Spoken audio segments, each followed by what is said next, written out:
So, for any of you who don't know me yet, my name is Barak. I'm working glass. Um, so, let's talk about glass first, and then I'll tell you why I did this. So, the thing about glass that is interesting, and for some reason that got me, is that it's a very spiritual medium. Most mediums have what you call or choser, they call Kabbalah is or choser. They have reflected light. But glass is the only one that actually has. It's both or choser and or it's actually light coming through it from the back, right? Generally, what happens is light hits the surface and then it comes back to your eyes. With glass, light is coming from behind. It goes through the glass and then hits your eyes. So it's a total different animal. And also, the thing about glass that I like is that I have no control over it. It does what it wants. And so I start off by making these weird looking glasses. I make sheets of this stuff. And then I start putting them together and the glass kind of tells me where it wants to go.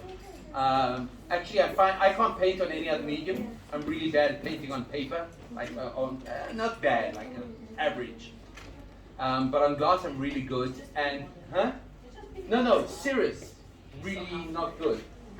And I can only paint on glass because there's something that happens when I paint on glass, and I kind of release myself, and it happens itself. Very often, it's like, hang on a second, I did that, and it was not even conscious. There's a lot of I just get siyata dishmaya with glass and nothing else.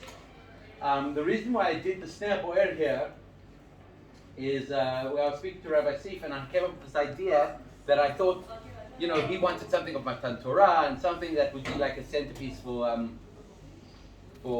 the Bet Midrash, and the idea of the snare boer, the burning bush, that God is calling everybody throughout the generations. God's always talking to us.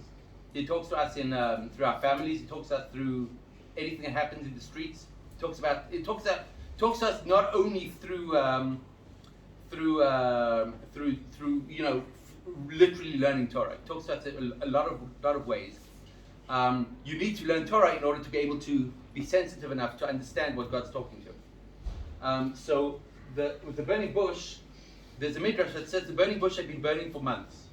Nobody saw. People saw. They said, "Wow,